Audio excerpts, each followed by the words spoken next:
So the assignments would be based on whichever techniques you have done so far.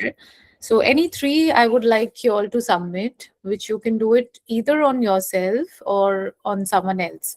I would highly recommend you do it on someone else, write a report, attach pictures, do it like a presentation so that, either a presentation or a Word or a PDF document, which can be a learning experience as well. And in case you have any queries or doubts, the group is open. If you want to stay in the group, you can always be there. At any point of time, if you have to ask certain, if you have any doubts or anything, we can help as a group as well. Okay.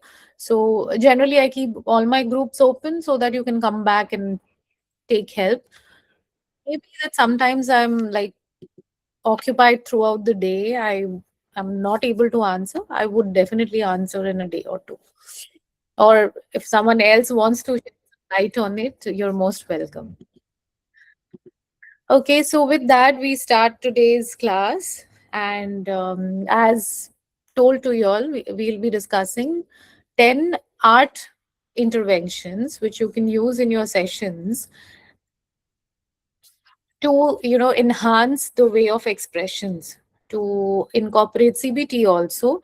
Yesterday, if you've got some time to go through the cognitive distortions, you would understand that when we are in stress or when we are in conflict, we generally land up thinking a lot of things in our head.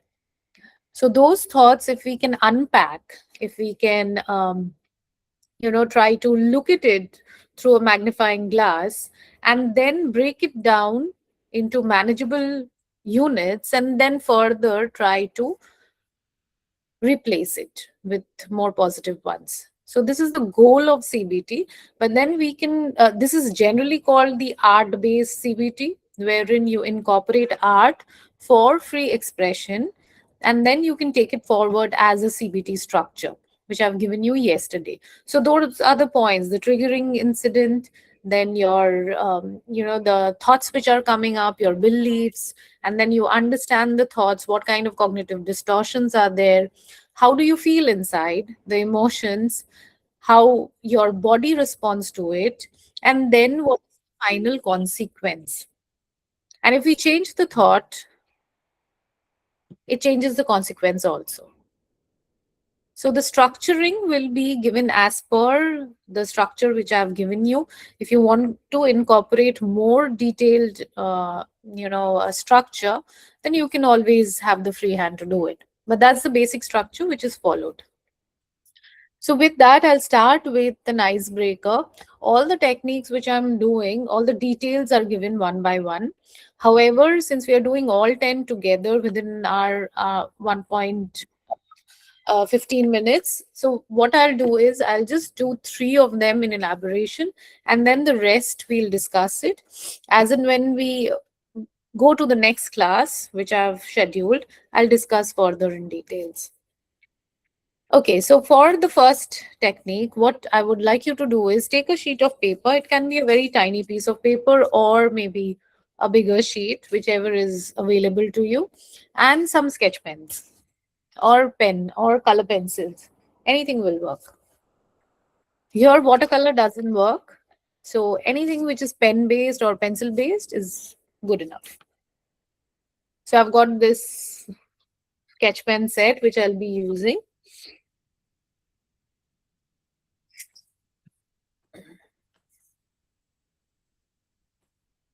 So this is a quick way of knowing or understanding a person. So you can do it at any party, anywhere. You can do it as a rapport building session. It's a fun technique. Okay. So let's start, and you have to be really very quick. The prompt is draw as many as shapes of triangle, square, circle. Okay, so I'll give you approximately 30 seconds time. Draw as many circles, triangles, squares on the paper. I'm using the same colors. Ma'am, your wish. I think the same color will do. Your color is not important.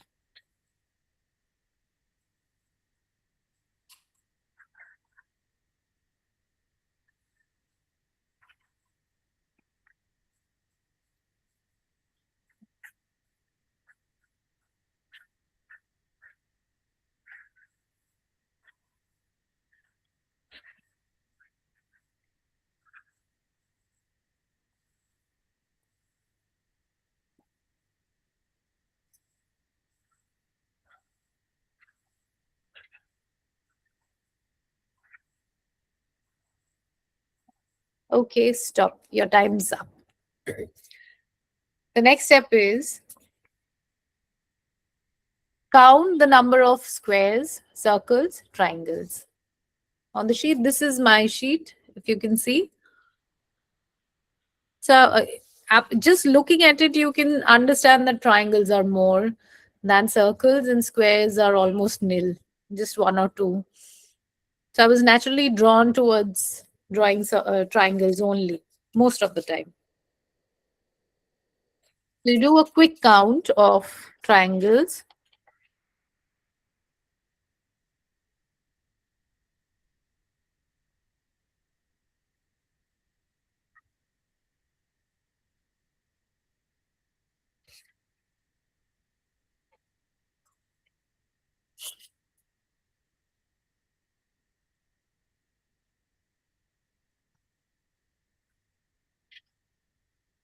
Okay, so for me, it's 22 triangles, 7 circles, and 1 square. If you can quickly type it down, your responses.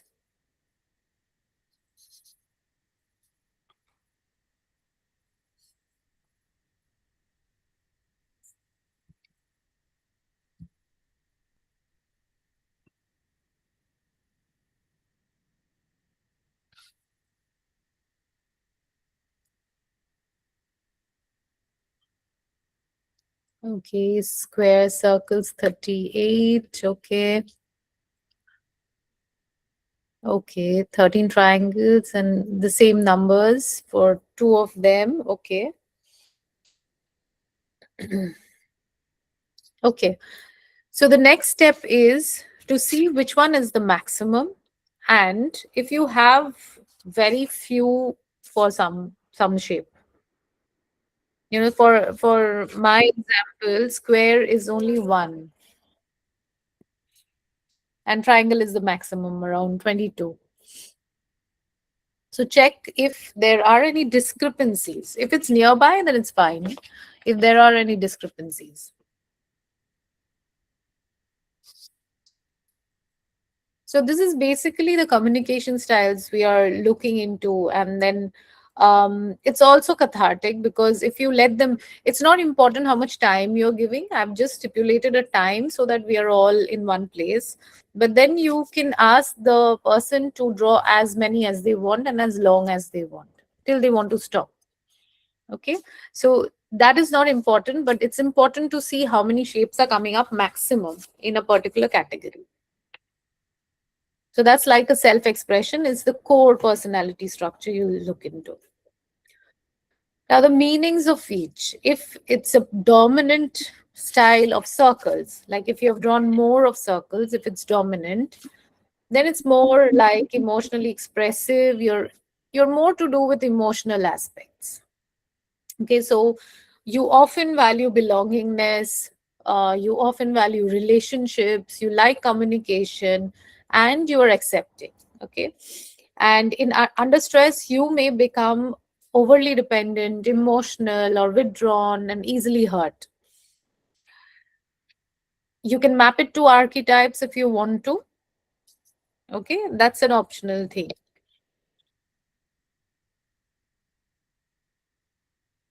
Triangle personality, if you have more of triangles, ambitious, you're more focused and competitive, you're more towards leadership styles, more of logical reasoning. You tend towards success and progress. Okay, and under stress you may become very impatient, impulsive, and controlling. So you have this concept of being perfect all the time as well, since you always want to lead. So more of that energetic, logical leadership roles. The square personality would generally mean you're very organized and dependable, you're practical by nature, and you often value a lot of stability. You don't like too many changes. You more maintain your own boundaries. Um, you like predictability. Like if you cannot predict something, that's where you get distressed. But under stress, they may become very rigid. They may not listen to others. They generally shut down and they are resistant to change. Okay, so this is a quick way of understanding someone. Maybe in your first session, if they come and you want to understand what's their underlying personality, what's their dominant personality trait. This is a very quick way of understanding. Okay, did it resonate? Did all of you could relate to it? I would like to know that. Yeah, it looks like that. But Yeah. then last class I was thinking I was a caregiver, but here it looks like a protector. See, there are so many different types of roles which we are playing as well. So we Yes, were talking about relationships yesterday. This yes. is more of a personality structure. Okay. That's a tendency which you generally have. Okay. Okay. So I hope you had fun doing this. I'm pretty sure your clients will also have fun doing this because that helps you loosen up a lot. Looks like astrology sometimes. They may think Oh, that we know their mind. yeah, yeah. So it's fun, when people, you get to know, even if you don't reveal the analysis, you get to know it so quickly. And most of the time, I wouldn't say 100% of the time, but most of the time it does match. Okay, so this was an icebreaker. We are quickly moving on to the broken heart mosaic. I hope you have glue with you. Even if you don't have, maybe you can get along with the class. Later on, you can put it together. So, whichever activity which we are doing would need glue or sellotape or some kind of binding material. So this is basically inspired, or you can say borrowed from the concept of kintsugi. Anyone who has heard kintsugi, we just had a workshop in Calcutta last month. So anyone was part of that workshop who attended from this group? So basically, what happens in kintsugi is that you have a bowl. These are a few shots from the workshop. So you have a bowl or any kind of breakable material, and then you intentionally break it, and then you rejoin it. So basically, kintsugi would mean to join back the cracks. So how you hold yourself together is the essence of kintsugi. Even after we fail a lot of times, even if we are hurt, even after we face stress or betrayal, we generally rise up. So it's all about resilience and acceptance. And the new bowl which is created will not be the exact same. So it's all about change as well. So a few of them couldn't restructure the bowl, which they were, trying to. You can see the third picture at the bottom. She kind of had a lot of difficult time to hold together the bowl. There was another person who did not want to put back the pieces. So what he wrote was, amor fate. That means I love my fate. So that was really very nice. You don't need to transform back into who you were altogether, but you can always be someone else new and also accept yourself. So this is the essence of kintsugi, which this technique talks about, for which I would like you to, I wouldn't give you the prompts right now. So I would like you to draw a heart on a big piece of paper, or even a small one would do, whichever you have right now. Preferred is an A4 sheet. So you draw a heart first,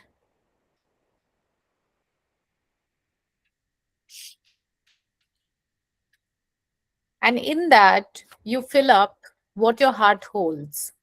Like it can be good things, it can be sad things, it can be anything related to anger.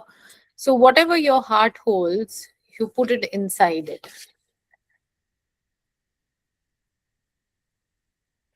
That's like the whole of your emotional story, you can say.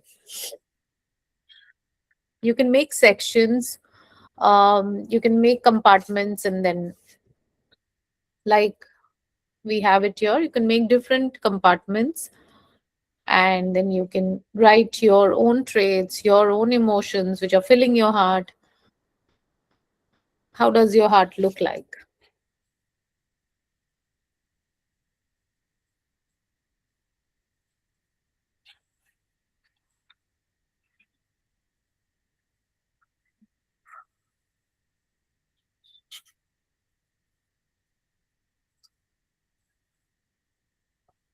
You can make the compartments as per the size of the emotion or the event or the person.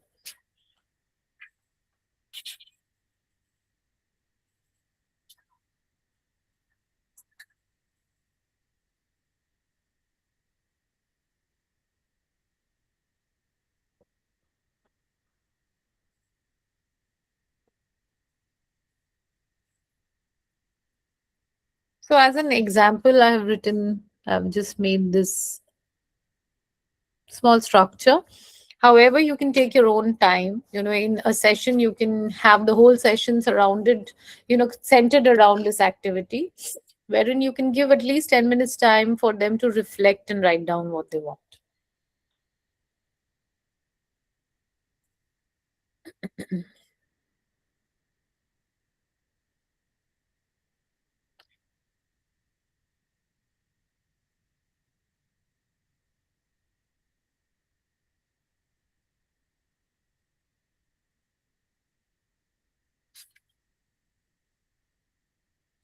If in case anyone feels triggered, you may not do this activity because this can be triggering.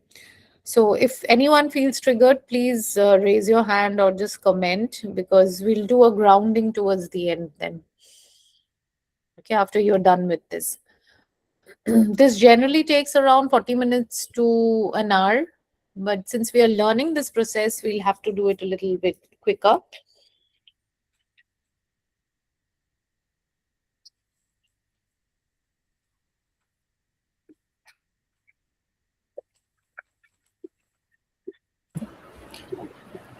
Ma'am, can we submit the assignments based on these activities as well? Yes, of course. Any Okay. activity, three of them, you can Okay. submit your assignments. Thank you, ma'am.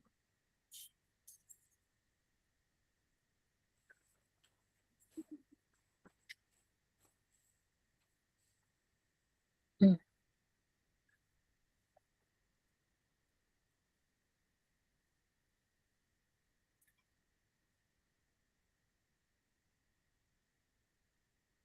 So this particular activity has a lot to do with colors, writing, and then also tactile, stimulation, where you have to either tear or burn. Be very careful about burning, because that has to be supervised.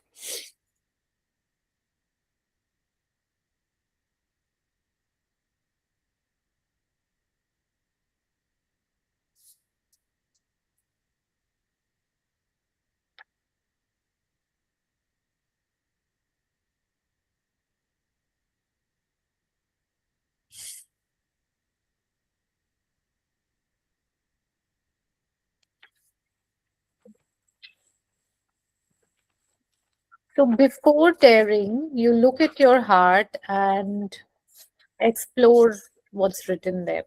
Like, there can be positive things written, there can be also negative things written. You can color in whichever way you want to.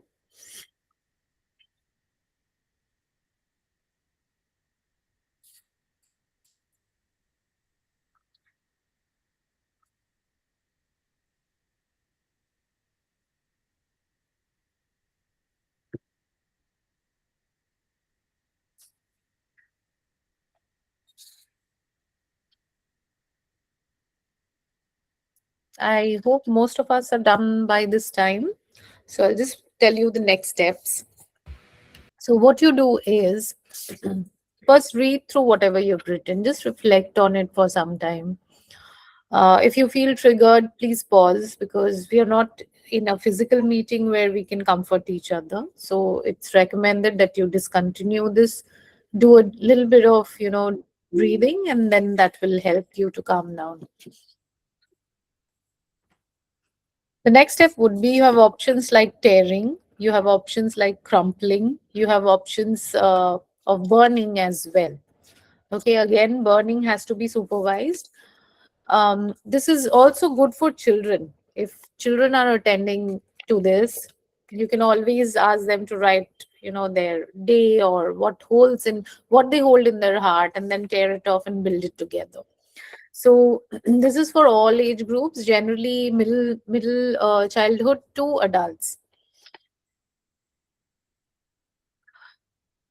Right now, maybe you can tear off or crumple, whichever you want to do. That's like a symbolic catharsis. Like, what we are doing is releasing all the negative emotions. We are trying to release all our negative emotions through this act. So I'll choose to kind of crumple for the time being. I'm choosing to crumple, and crumple it really hard. Y'all can tear it off also. Tearing is very nice because you can, do a mosaic art out of it. You can try tearing it. It feels good. Okay. So right now my heart looks all wrenched. So I think we all experience this at some point or the other. I'm crumpling it further. So those who have torn it, see, the page is all crinkled with lines here and there everywhere. And if you have torn it, you'll have separate pieces to it, like the third picture. For burning it, it's going to turn into ash. Okay, so you can collect the ash and restructure it in a different way. So our aim is to restructure this paper. It's all crumpled. We cannot do anything. We cannot put it straight back. It cannot be the same thing again.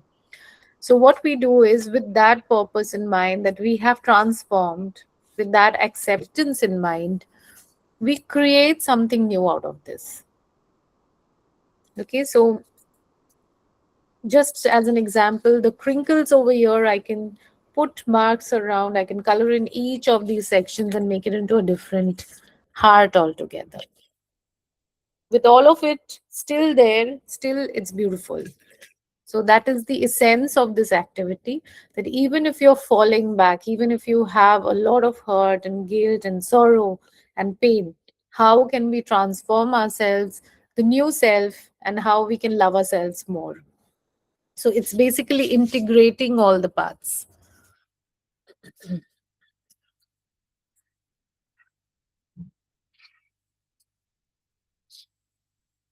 So this is what I'm trying to do. All the crinkles which are there, I'm trying to color in a little bit. And those who have torn the paper, how many of you tore the paper? Did anyone tear the paper? Yes, maybe you can put a thumbs up or a comment in the box if you have torn the paper. See, unless you do it, maybe it's too short a time to do this elaborately, but unless you do it, you would never understand how it feels like. Okay, so you need to go through this entire process, and then there are reflective questions as well.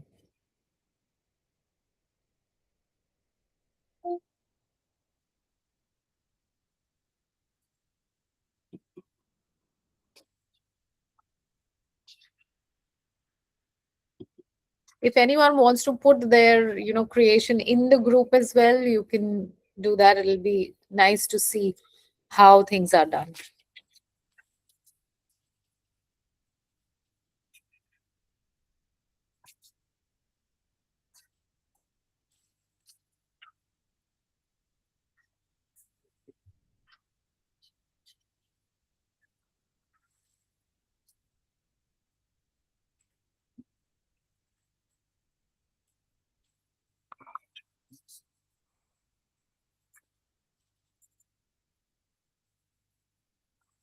Just as an example, I'm just coloring the parts which are crinkled. I've got lines around, and I will try to fill up this entire heart with colors.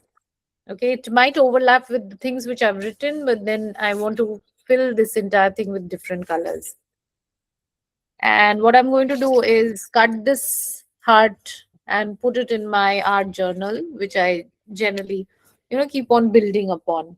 So if you have a personal diary, if you have something which you generally maintain, or even otherwise, maybe if you have a pin board somewhere, you can put it across there as well.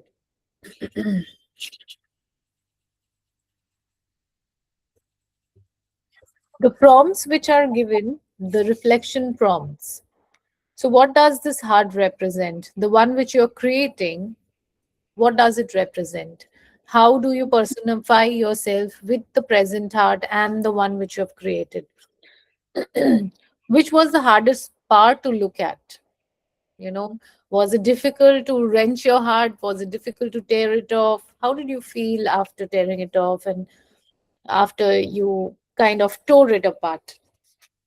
What emotions came up? Like the parts which you were tearing off or crumpling? What all emotions came up?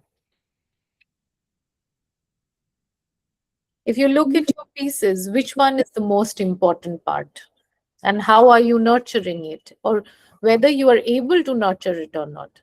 For a lot of people who have lost their loved ones, it will be difficult. This is more about grief counseling as well.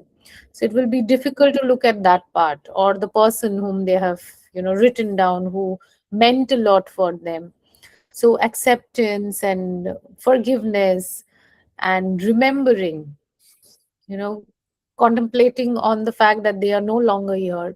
It can be someone who's also living, but you have gone away from the person. So all of it resurfaces, while you're doing it. So what is the most important part, and can you do anything about it? So the locus of control theory comes in. You can maybe subtly put it across that whether it's in your hands or not in your hands, whether you can do anything about it or you can't do anything about it. So, as a therapist, when you're sitting with the client, when they're doing in front of you, very gently probe them that are these the parts which you want to look at? When you're looking at it, what do you remember? Okay, say for instance, if I've written fear here, so that can become a piece where you can use it as a prompt. Okay, so whatever they are coloring in, you can always ask them about fear, when they feel fear, or is it very important? Is it in their hands? So all of it, if they integrate, they are going to come back to what they are rebuilding, what they are structuring out of all the negativity which they generally have inside our hearts. This one prompt is very important. What do I want to let go of? So if you have mapped their archetypes, if you have mapped their shadow self, you'll be able to understand what they want to let go of and what is stopping them. Okay, so that can be an initiation of the CBT structure as well. So if they talk about that, yes, I want to let go of my fear or self-sabotaging, then you can use it as a lead into your sessions. You can incorporate other techniques wherein you can explore and try to figure out that this can be my therapy goal and this is how I'm structuring. So what do I want to let go of and what is stopping you are the two things which you can ask here. What do I want to invite in? So what are the things which I really want more often? That can also indicate that there's a lack in that particular aspect. And what would I say to my healed heart? So they can write a very short letter to their heart, to feel that acknowledgement that they have integrated all their difficult selves and their beautiful selves into something new.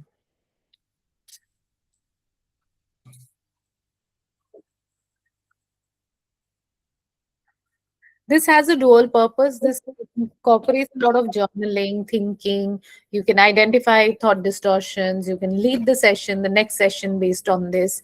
However, this is also very cathartic. Like if you really sit down alone and do this, it will help you to develop mindfulness.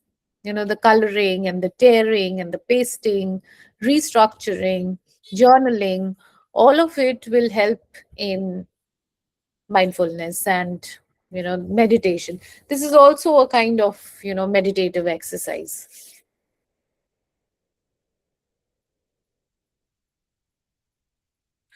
You can close this activity by this reminder that healing does not erase the cracks. It teaches us how to rebuild with them and around them. Okay, so you can ask them to maybe write down things around the heart. You can ask them to structure out other things which are important for them around the heart. And you can also encourage affirmations. Okay, so they can write down affirmations which they can revisit now and then and try to see their creation. Any questions here? Anything you would like to ask? I know Yeah. it's a bit hurried, but then, Yeah. yeah. It's Yeah. very interesting and very curious activity. But my point is here is I have like out of 8 qualities I've written, I have 6 are positive and Okay. two are which were like Mhm. situational. Correct. So while crumping it, I felt it difficult to crumple even the good ones. Correct. So when I question, when I put these prompts to people, Mhm. like, am I going to dwell only on the negative aspects of it, or can I also touch upon the good ones they must have written, or should I ask in the beginning, write only what is hurting you most? See, asking right in the beginning would not give you the exact responses that you need. Let Mhm. them work on it, because this will take around 40-50 minutes to kind of consolidate everything, even an hour. Mhm. So as in when they're working upon it, since you said that crumpling the positive sides of me is also causing me discomfort, Yes. so I would like to ask you here that reflect on what are the incidents where you had to suppress your positive sides. Mhm. Because honesty, if we take it as a positive aspect, sometimes it so happens that if you speak honest stuff, you get into trouble. A lot of times happens that way. Yes. And if you speak out loud, then also you get into trouble. So that's a positive aspect, but that got you into a mess. Mhm. So since you're feeling this discomfort, are there any situations which made you feel, belittled, Mhm. or your positive aspects got you into trouble? So you can reflect on that. Okay, so from there also a lot of conversation. These are all conversation starters. This Yes. in itself heals to an extent, maybe 25-30% it's cathartic. You are using multi-sensory items, and 70% is remaining with you as a therapist, how you move forward with it. Because from here you'll get a lot of clues and leads to structure your counseling sessions. So you'll have something to look forward to and explore and understand and restructure your cognitions. Right? That's why it's called art based CBT, because a CBT worksheet, generally a structure follows after this. And people are very intrigued and interested to work on this as well. Okay, any more questions? Because we have quite a lot to cover. I'll just go through it quickly. If you want to reach out with any questions, you're most welcome later on. After you do it, I feel it will be much more clearer. The ones who are burning the heart, you can either take the ashes and maybe smudge around, create some new things, or just let go of things. In a workshop which I did, physical workshop which I did, we burned the papers, whatever we have written, we want to let go of. And it was put in a pot, in an earthen pot, and thrown away. So that can be a symbolic thing as well.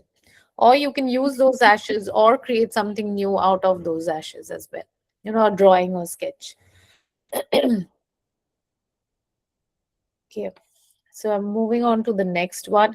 See, there are a lot of, I've given you a lot of details which you can read through. These are the reading materials which I've given you step by step, and how you can integrate with CBT, thought distortions, archetype structure.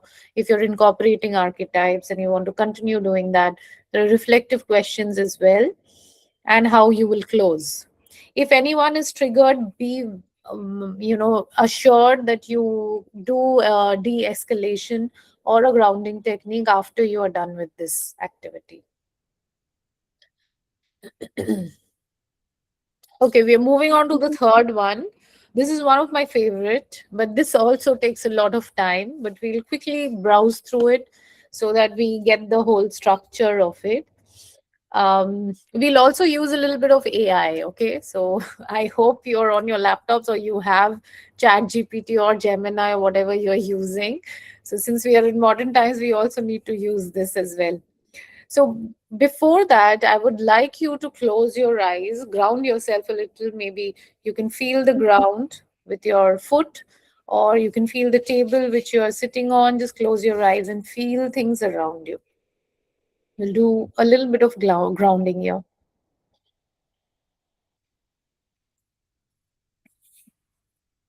A 5-second pause.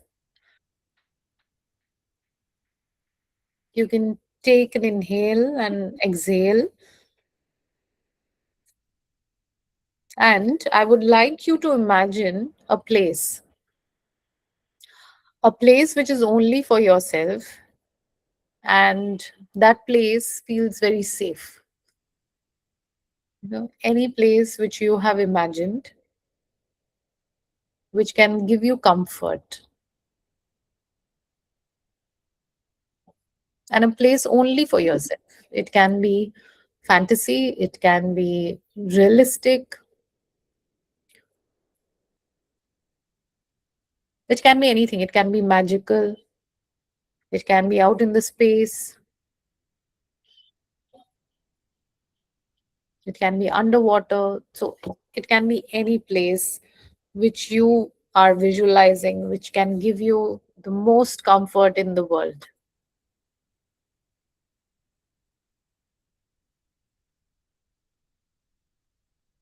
So as you're visualizing, try to add in more elements, colors. Imagine the scene you're in. How does the room or the place look like? What all things are there?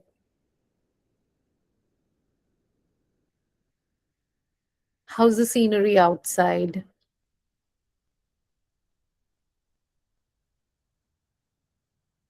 Is it high? Is it low?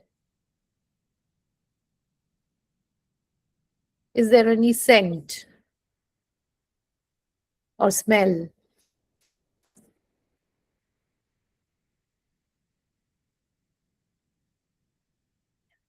Feel the textures around you.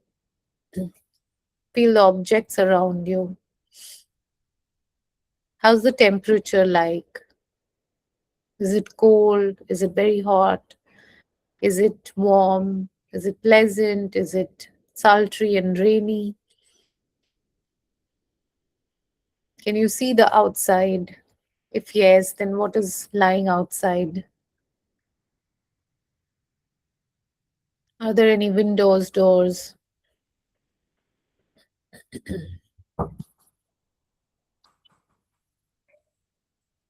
I'll give you 10 seconds to work on the picture. So try to use as many sensations as possible: sight, sound, smell, touch, if possible, even taste.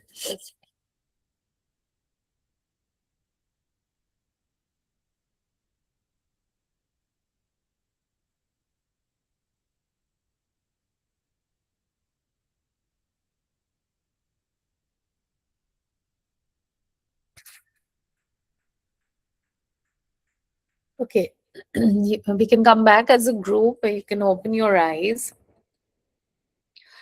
And I would like you to quickly note down, don't draw anything at this moment because we'll be using AI. So just note down what you saw. Just maybe a few things, few items, the colors, textures, smell, what is outside, what is inside. And as a homework, maybe you can draw out the space as many as details you want. But for the time being, what I would want you to do is go to Gemini or ChatGPT or whichever you're using as an AI tool. Go there and try to put your prompt. Like, this is my safe space. You can put it as that. This is my safe space. I have these things. Just describe it in your own words and then see, ask them to generate a picture. Maybe I can, share. Just give me a minute.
So I'm generating an image. Anyone who has already generated the image? Anyone who can share it in the group? Maybe we can look at it.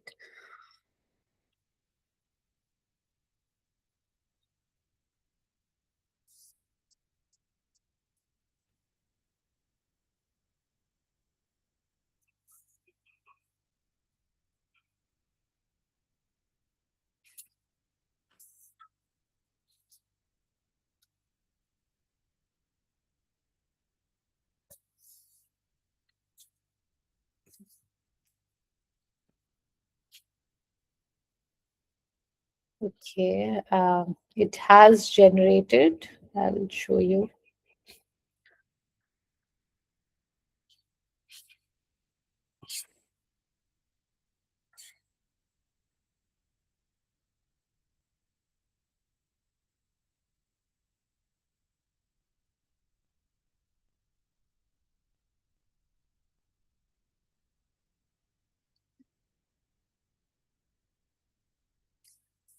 So I've just shared mine. Oh, nice. Nice pictures coming up. I hope you like what you have created because that can give you a glimpse of a safe space which we imagine in our minds.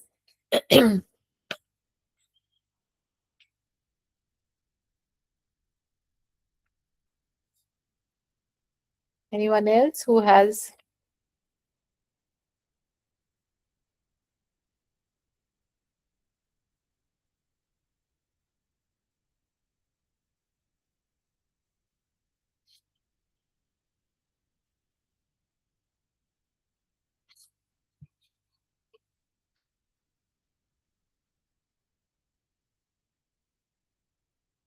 So, how are you feeling about creating or seeing something which you really want?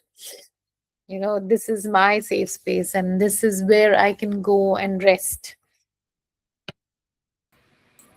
I wish it would be true. Yes, you wish it could be true. Correct. However, it is not possible for all of us to, instantly teleport to this place. However, if your mind sees this more often, not the AI version. Why I told you to generate AI? Because it will be quicker in our sessions to understand what we are talking about.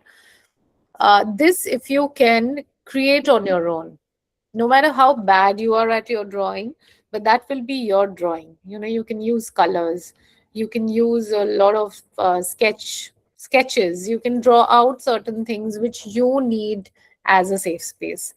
And if you're comfortable going by the AI image, it's okay, that's fine. But put this as a visualization technique. Why this is an art based tool? Because you're drawing out things. Okay, so we kind of modernize the entire concept by using AI, but it's much more useful if you again use this multi-sensory guided visualization along with an output through the drawing. You may not have a very perfect drawing. It can be a very, very simple, not so artistic drawing, but once you're engaging it, it kind of fixates you to that place. It kind of solidifies that imagination. So that's why when you're doing it as an assignment, please work it out, do the drawing and the painting part. So this particular technique helps you to kind of ground yourself, to become aware of what your needs and wants are. Okay. So needs and wants would mean what can give you comfort. Okay. Say, for instance, if you see, look at my picture, this is what I want. After a lot of prompts, I've kind of gathered a space where I can have a nice window and some water outside, maybe this or this, waterfall and a sofa and books all around me. So this would be my safe space. And maybe a few flowers and things like that. A lot of nature around me. So whenever the client is triggered, say there are instances where they are feeling dissociated or too triggered, or maybe they are not themselves, they're feeling extremely low. What you can initiate or what you can let them do is sit down, pause, and imagine their safe space. This technique is kind of borrowed from the safe space guided visualization, where you take the client to the safe space, as I've done very quickly with y'all. You take the client step by step to the safe space. They build in their brain, in their mind. Every time you revisit, they are bringing along something and they are maybe discarding certain things. So that's like a whole place in their head where they are gradually building up things, where they start feeling much more safer. You are letting your brain understand that this place is safe, or I am feeling safe. It's very important. This is also connected to neuroscience. If we tell our brains that we are safe and we train it, it generally makes us feel safe over a period of time. You don't get triggered easily. So this is a practice which you can do with your client. If you have a picture right in front of you, it becomes way more easier to relate and go back. The next steps can be, whom can you bring to your safe space? See, a lot of people have trust issues. Okay, they cannot identify. I get a lot of teenagers coming in and that I don't have a friend. Okay, I don't have a best friend, I don't have a friend. But after doing the guided visualization for 1 or 2 times, the third time where I prompt them to bring someone, whom would that be? It generally comes up that this can be the next best person whom I can approach and build my friendship around, or whom I can trust. So you do it gradually, maybe not in one whole day, but this is a very fun activity. The alternatives can be also, there's another alternative to it, that you scatter rice on a paper and then ask them to trace like a continent. So that becomes the landmass. You trace along the rise, and the rest of it becomes the sea. So that is their island. That is their place. And then they gradually build their houses, their friends, their parents, whoever is close to them, and what all things they want to incorporate. So it's a very fun, engaging way of understanding their world, their dynamics, their relationships. So that creates emotional safety. If you do this visualization more often, I can maybe forward you the visualization script, which is pretty elaborate. I've just done very quickly, but you can do it with your client in a very safe setting. This gives a lot of hope, a lot of comfort, and it instantly brings down your nervous system, which activates the parasympathetic nervous system, which is responsible for you to de-stress. So that helps in doing this. Ma'am, can this be used for the younger children? Younger children wouldn't be able to relate. You will see a lot of common themes coming up, like a chocolate factory and things like that. You can try, but not too young of a children. Maybe preteens will still do. Okay. You can always ask them to draw their room, your ideal room. You can change the prompt a little. What kind of a room would you want? That kind of a thing. Because safe space for them is not well comprehended. Okay. Because their imagination doesn't go that far. What is safety? What do I need to do? What makes me safe? They're not very aware of it. So you can always ask that if you had to reinvent your room or redesign your room, what would be the good things you would want? So that can be modified. Okay.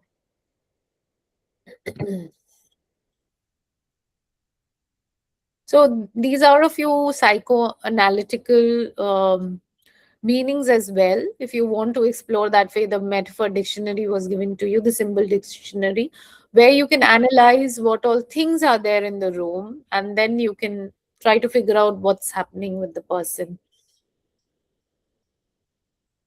See if there are certain stark colors, sound, whether there are no doors and windows. It looks very, what do I say, closed. Okay, so these will have certain meanings, metaphorical meanings. If there are certain animals there, you can relate to totem animals as well. Whether there are any sensory details, okay, what they would want more. So you can incorporate these things, say for instance, soft furry things, or maybe smell of books. Okay, so you can incorporate those things in real life as well. If they're feeling comfort to feasible things, you can always ask them to incorporate in their reality at the same time.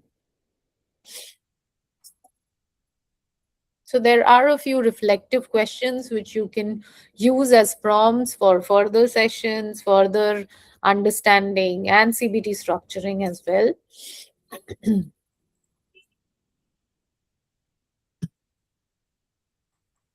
And then there are distorted thoughts which you can challenge.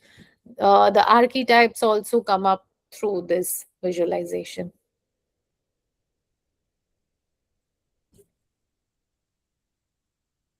Okay, while you are letting them imagine, you can also bring them back to reality, because that's important. At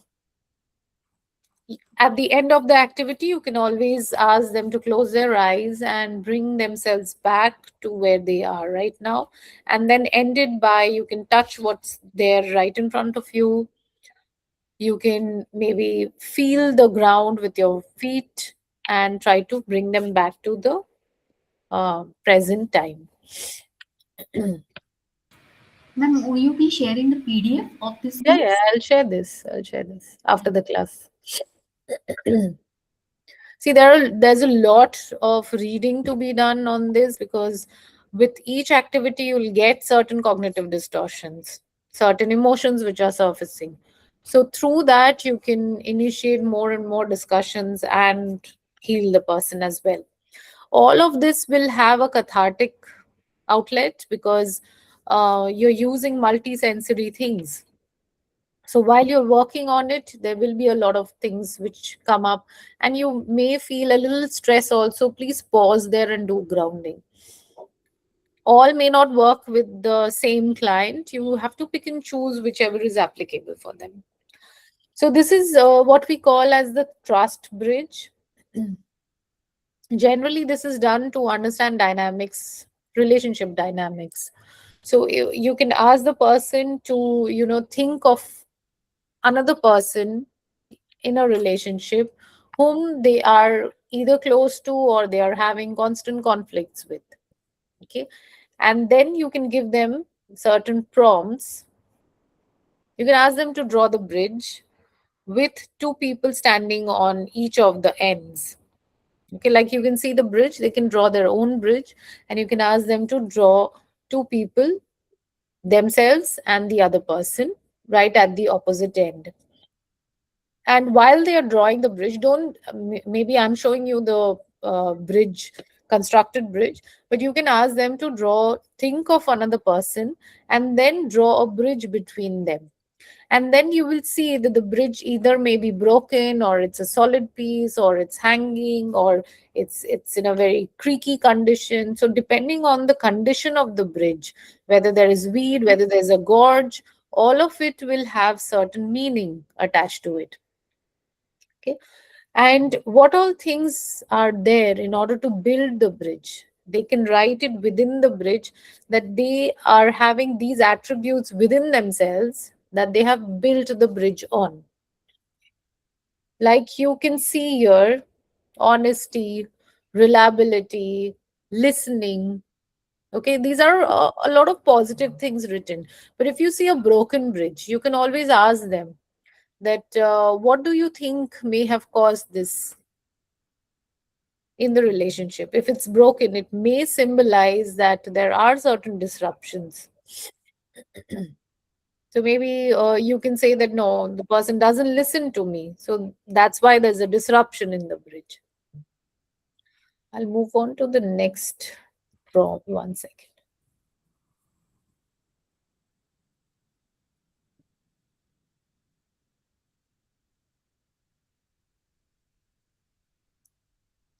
Depends on how far the person is from each other. It can show you the connection, the distance between them, the communication style, the safety pattern, whether they trust each other or not, depending on what kind of bridge you draw.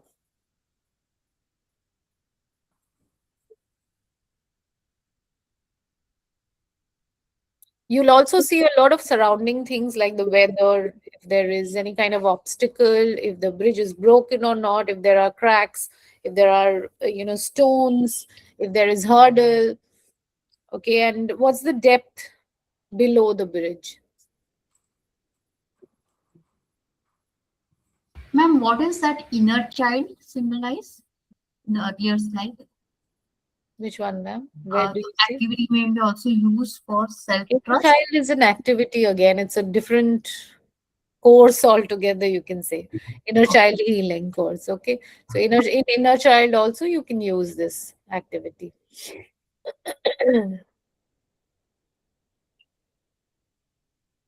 So these are the possible meanings given to you. Okay. Broken bridge may be a sign of betrayal or any kind of emotional turmoil which is there. If it's a rope bridge, it may be some kind of trust issues which is not very stable.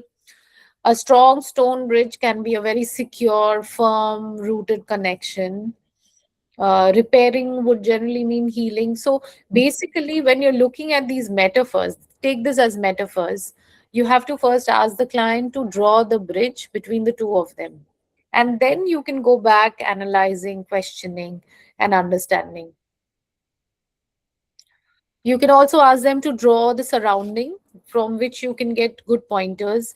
If there are a lot of flowers, generally it would mean a lot of friendships are required in order to hold the relationship together.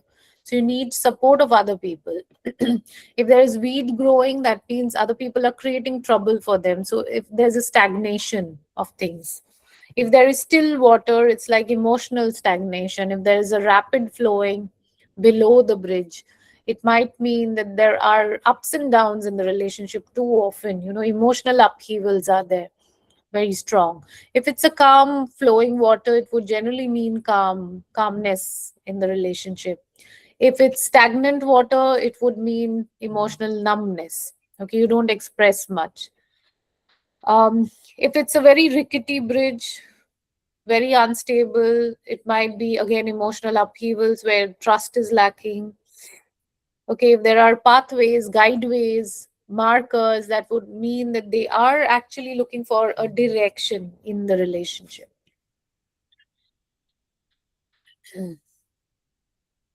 If there are mountains, also depend on the weather, what kind of weather they are drawing, whether it's cloudy, whether it's sunny, whether it's nighttime or very dark. So either fear or maybe positivity or kind of dampness in the relationship has come in, depending on the weather type. So the easiest way to understand or decipher is to understand the meaning of these elements. Say, for instance, a stone. A stone would mean very rigid, solid structure. It doesn't break easily. So a stone bridge is more to do with a solid foundation, a solid relationship. Okay. So this will give you certain hints as to how to analyze it also. However, you can, rather than analyzing, you can ask the person after they have drawn the bridge to describe their bridge, how safe they feel about it, or how far is the person and how will they cross the bridge in order to approach the person. Is there any cracks or damages in the bridge? Is it holding together? Is it not? What's the weather like? What do you feel about the weather? Do you feel safe in that environment? So all of these prompts you can ask rather than you analyzing it. You can do it both ways. These are a few reflection prompts which you can use in your sessions in order to come up with responses.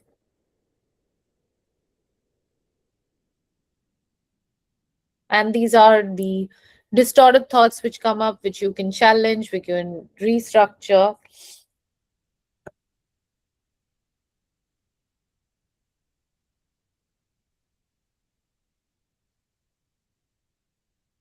Okay, the fifth one, I'm not sure whether I'll be able to complete this entire thing or not. It's a lot of work. However, since the next class is also scheduled, maybe I'll do half of it later on. Let's not hurry up. I'll send you the PDF. However, you can go through it.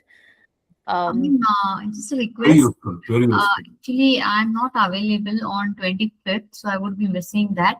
So, is it possible to take you the class in June or something? Yes, ma'am. I'll not be free before June because I'll be traveling right now. So I'll Okay. take the class in June itself. June itself. Okay, thank you. However, I will roll out your certificates after you submit the assignment. Okay, so I think we can pause here because it's too much to process, I guess. I'll just quickly show you what all are in stock. So Anxiety Monster is a very nice technique with children as well. Okay, so we'll talk about this, for which I would want you to, in the next class, I would want you to bring some clay if possible. Some kind of soft clay or any kind of clay. I keep on doing this with all my students.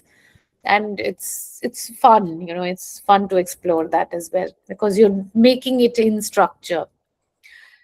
So this is the, okay, Thought Bubble comic is also kind of very fun.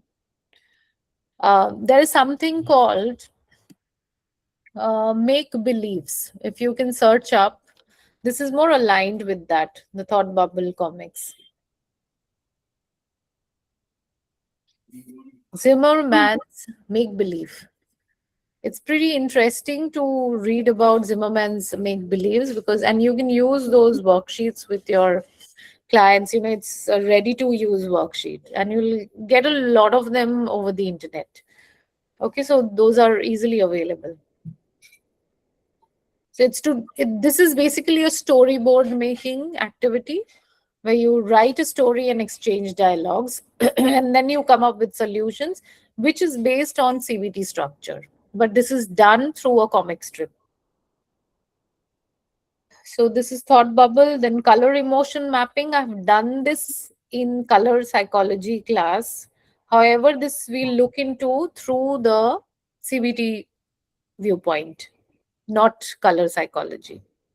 Safe hands is another very nice activity wherein you write a lot of affirmations and support. This is more about gratitude and appreciating what you have and looking back at things where you can go back and feel good about what you have. Okay. So emotional release, this you can do either by drawing or do it in person with the balloons. I've done it several times with balloons. It's super fun if you do it as a group offline. I'll discuss this as well. Emotion volcano is more about anger and how you look at anger and how you manage anger, or what all things can help you to manage anger. Emotion garden, you can map it to the tree activity which we did it in the first class where I was talking about the psychoanalysis part. So you can rebuild, you can borrow it and rebuild on it. Emotional backpack is all about stress and what is burdening you down and how you can identify and get rid of it. Inner child room, which I think Vaishali ma'am was asking, this is a part of inner child healing, which we'll discuss. This is a little elaborate also. Emotion river is to do with managing emotions and how you reflect on your emotions, how you kind of are looking at yourself as well. This is also a very nice activity. It's fun, scribble and release. It's also very cathartic. You can use it in your opening sessions as well. I had placed 2 grounding techniques, 5, 4, 3, 2, 1 technique, which is kind of mandatory for most of the sessions. What I feel, you can do a quick grounding, and this anxiety management technique, which is called the butterfly hug. Okay.